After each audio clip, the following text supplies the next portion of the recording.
Welcome, everyone, to another edition of The Travel Show with your host, Ted Blank. Ted Blank comes to you from Ted Blank Luxury Travel and Adventure, and we are going to talk about a European adventure. Great to see you. How have you been? Good to see you. I'm glad to be back. Well, I'm so happy that you're here. So, Ted, Europe, I mean, obviously that's a continent. So when people say, I want to go to Europe, what does that even mean, right? I once had a fortune cookie that said, you want to go to Egypt. And it was kind of the same thing. I'm like, well, yeah, of course I want to go. But sometimes the difference between the distance between a dream and making it a reality can be quite a big gap for people. And so I think a lot of people have, an idea in their head that they'd like to go to Europe sometime. And they don't really know where to start. They don't know how to narrow the focus down to, a digestible trip. And they're oftentimes very overwhelmed by a lot of the logistics that can go along with a big international trip. And I think, too, when it's a big trip for you and you've kind of built up anticipation in your mind, you really want to make sure things go well. Of and course. So I think sometimes that holds people back because they know they can't figure this out on their own and they're not quite sure where to start. When do people decide they would like to go to Europe? Because in my opinion, I think when you're quote unquote younger, that's really not on the radar until you hit a certain age, unless you're trying to take your kids there for educational purposes or something. Yeah, I think one of the triggers for people to take a trip to Europe for the first time is actually that their kids or their grandkids go to study abroad. So certainly that's one reason. But a lot of people, because it's a longer trip, they kind of file it away in the back of their heads until they're retired or maybe semi-retired. The idea maybe came to them when they were younger. Mm-hmm. Maybe they have some family roots somewhere in Europe. Maybe they watch The Sound of Music and they want to go see Salzburg. There are a whole variety of reasons why people want to go to Europe. And I think the seed gets planted, sometime between when you're a teenager and when you're an adult. But most people don't act on it until they're, getting to be kind of retirement age, or they have the time and the means to take a little bit more time away from work. Well, that is the thing. I mean, if you're a working stiff, to take 10 days off work is, and really 10 days is at minimum almost, isn't it, to go to Europe? Yeah, I would say that to go to Europe, 10 days is the minimum. If you can do 2 weeks, that's great. If you can swing, somewhere between 2 and 3 weeks, I think that's really actually ideal. But yeah, it is a significant time commitment, much more so than, going on a quick trip for spring break or something like that. So people have to plan ahead. And even retired people, I find that some of my retired clients, their social calendars are so filled up, and we'll be talking about a trip and they're like, well, we can't go this date because we have a graduation. We can't go this date because we have a wedding. And, sometimes we're looking, 18 months to 2 to 3 years out into the future to plan these so they can get it on their calendar with all the other commitments they have. And that's fine with you, right? Because you think that planning ahead like that, you have more choices. Yeah, I think two things, actually. I think certainly the early bird gets the worm in terms of finding the best availability, the best choices, the best prices. I also think that anticipation you have in your head when you are dreaming about a trip like that, I think that's really powerful. It is. People. Half the fun, I think, Half is planning the it. The anticipation, yeah. Mm-hmm. And especially because the last 2 years we've all kind of been kicked around and beaten up and, haven't had a lot of things to maybe look forward to. Having a nice trip on the books is a real joy to us. And, you can read a book. You can learn more about Germany if that's where you want to go. So when you get there, you've got a little more insight into it. And I think that's part of the anticipation of a trip as well. So when you meet clients, I know you like to do a lot of listening and a lot of asking of questions about what people really want to do and really flesh out what would be an ideal trip for them, because Europe is such a broad statement. Yeah, and I liken it to, sometimes I'll talk to people from Europe who've been to the United States, and they'll say, I'll ask them, where have you been in the United States? And maybe they'll say, well, I've been to Orlando and Las Vegas, or I've been to Orlando and New York. You're not really seeing the United States that way. And I think when it comes to Europe, the responsibility is to figure out where the best place to go is, what's the best way to do it, so that you don't end up just seeing Orlando and Las Vegas and saying you've seen Europe. Well, because I think it's different for everybody, right? Yeah, it is. And in Europe, like you said, it's a continent. It's got a tremendous amount of history. And that history, can involve art and culture. It can involve ruins and museums. It can involve everything from as modern as World War II history, the wars of Napoleon, back to the times of Jesus, and even before that. So there's so much there. It's impossible to digest it all at once. And so when talking to the clients, oftentimes they'll have somewhat of an idea in their head. There's some place that they've heard about, or maybe a friend or a neighbor went to, or some, experience they want to have. Maybe they really want to go on a river cruise, and they kind of are open to suggestions as to where. And so to learn about that, and then, I kind of put it into my head and cogitate about it a little bit and try to come up with a recommendation that fits with their interests, but is also their time limit, their budget, but it's also digestible for them. Sometimes it's frustrating when people will say, well, I'd love to go to Italy. I want to see everything, and I have 10 days. Well, you're not going to see everything in Italy in 10 days. So we're going to have to focus your energy a little bit. And so that's part of that conversation and the planning of a trip, is to listen to all that feedback and then kind of put it through my filter and say, hey, maybe this is something you didn't think about, but this is the best way to do it. Maybe this is a great trip for you to travel independently. Maybe it's a great trip to travel as part of a guided tour or on a cruise or a river cruise. So many options out there. I think it's hard for people just to, say, hey, I want to go to Europe, and almost pick something out of a hat and get started. When you say I want to go to Europe and you go on a guided tour, are you usually able to cover more tracks? Yeah, guided tours, I think they get a little bit of a bad reputation because, they're typically done by motor coach. And so I think people have this image of the casino bus. Guided tours have really changed, but one of the great things is they're very efficient. You'll go you go directly from point A to point B to point C. You're dropped off. Yep, you dropped off. You get to see what you need to see. You move on. You've got plenty of free time. You've got plenty of access to things that other people maybe don't have access to. So I think they're tremendously efficient, and there is no stress. You don't have to worry about anything. Nope, not and driving, so for a lot of people, parking. You're in a foreign country, you're in a different time zone, you're using different money. People don't, you might be driving on the wrong side of the road. Driving on the wrong side of the road. Different side. Yeah, and so it's the wrong side. We'll be, we won the Revolutionary War. We can call it the wrong side. And so I think for people that can be really stressful. And so a guided tour can be a great way to see a lot, have a great experience, and not be stressed.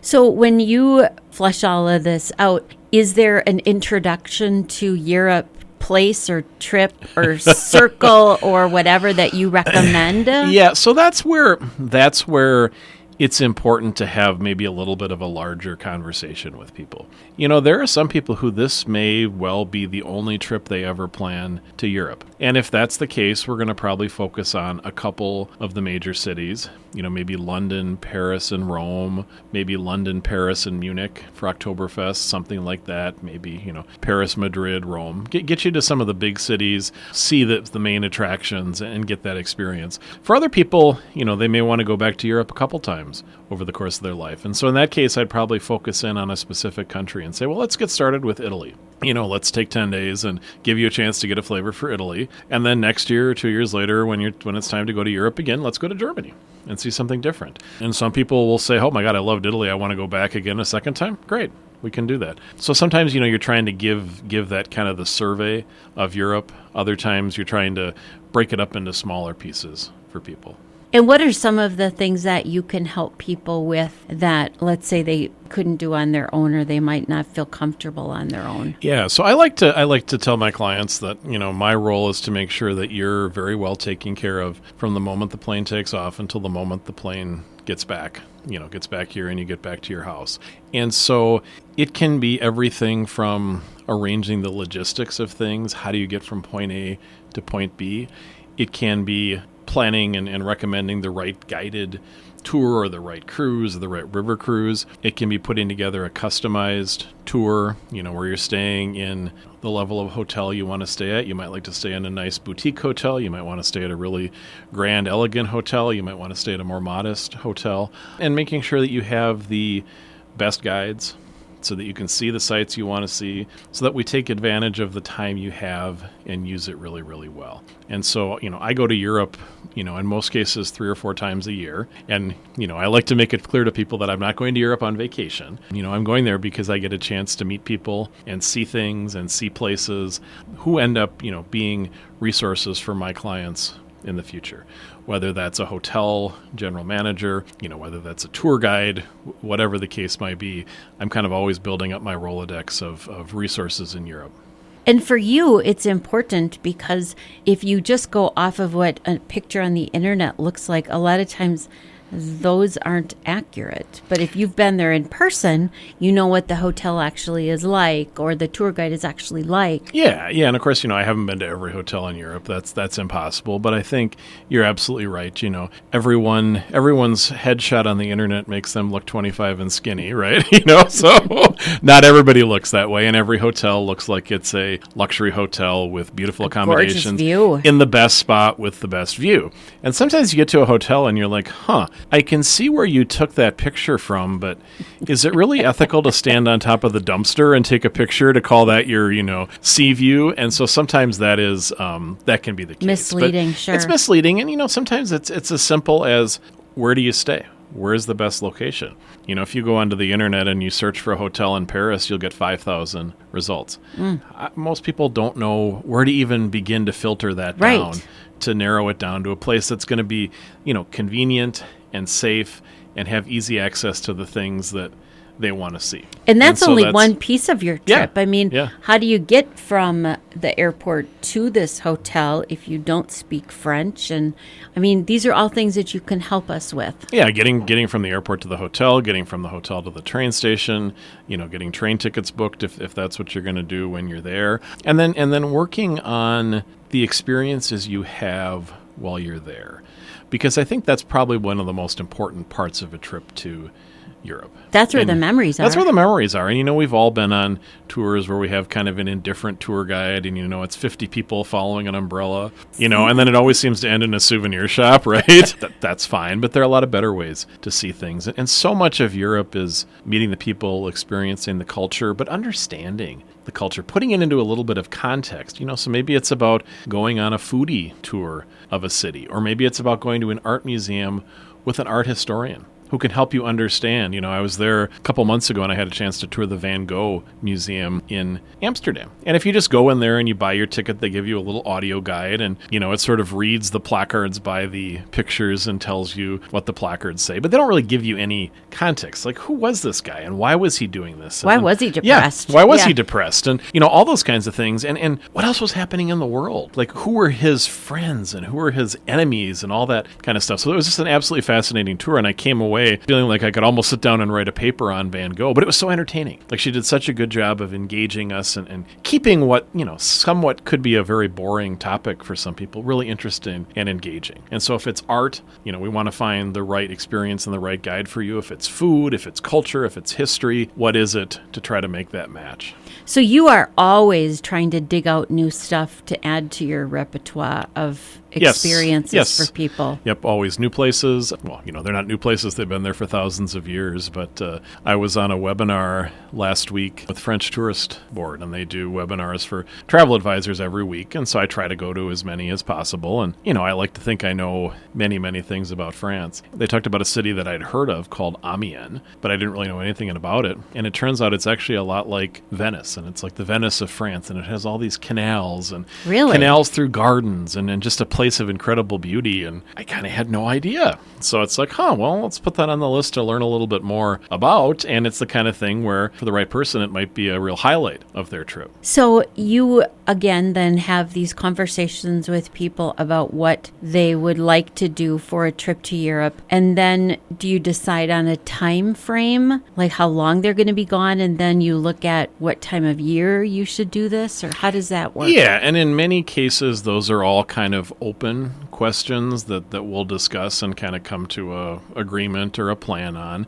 Sometimes there's a specific reason that they're going to go at a specific time, and so we can work with that. But a lot of times people want to go kind of that magic time when the weather's really nice, but the crowds aren't really very overwhelming. Mm-hmm. And so, that can vary by country, but to try to find the right time for people and not to end up in a beautiful destination where everything's closed for the winter or something like that. And I know the other thing that you want to really let people know is that if this is something that's on your bucket list, don't wait until you have one foot in the bucket, right? Well, that's true. if and when you're still able to do things, I think that's a better experience for you. You know, you get a chance to get outside and, you know, go to a park and things like that. And, you know, the Louvre Art Museum, it's probably 3 times the size of the Mall of America. And so you can do a lot of walking. You know, you get your 10,000 steps in pretty easily on a day in Europe. So, you know, if the time and the financial resources permit to do it when you're still young enough at heart to do that, I think that's a good thing to do. And what are some of the things that people say after they've been to Europe for the first time? What do they tell you? You know, it's interesting. It can run the gamut. I mean, some people will come back and just have had the most amazing experience, and they'll rave about the museum they went to or the restaurant they went to or the guide they had, or, you know, sometimes it's the random person they sat across from on a train who they had a fascinating conversation with. Some people are like, you know, I was really intimidated by the whole different currency thing, but it's actually really easy. And then sometimes people come back and say, wow, the bathrooms are really small. So that's probably the most common American response to Europe, is that, wow, the bathrooms are really small. And they are. I won't lie to you.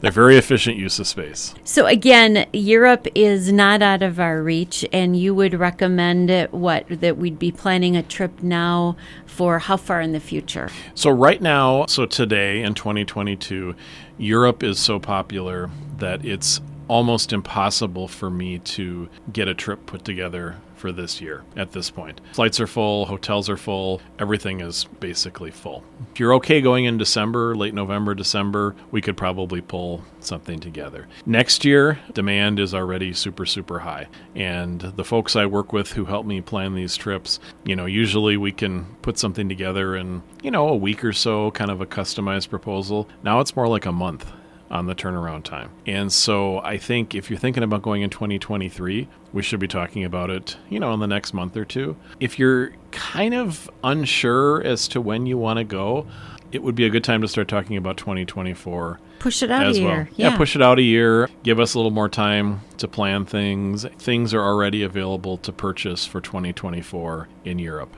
So, you know, usually people plan trips to Europe 6 to 9 months out. I'd say in this environment, I'd be looking 18 to 24 months ahead, and to be putting the feelers out now to get started on that. Great advice. And how can people get a hold of you, Ted? The best way to get a hold of me is to give me a call, 651-964-8245. You can visit my website. It's www.tedblanktravel.com, and I do put out a bi-weekly newsletter that you can sign up for, or you can visit me on Facebook at facebook.com/tedblanktravel. Great to see you. Thank you so much. Thank you. Ted Blank, the host of The Travel Show, and it's heard on AM 1460 and FM 97.7 KDWA in Hastings. This travel show has been brought to you by Ted Blank, Luxury Travel and Adventure.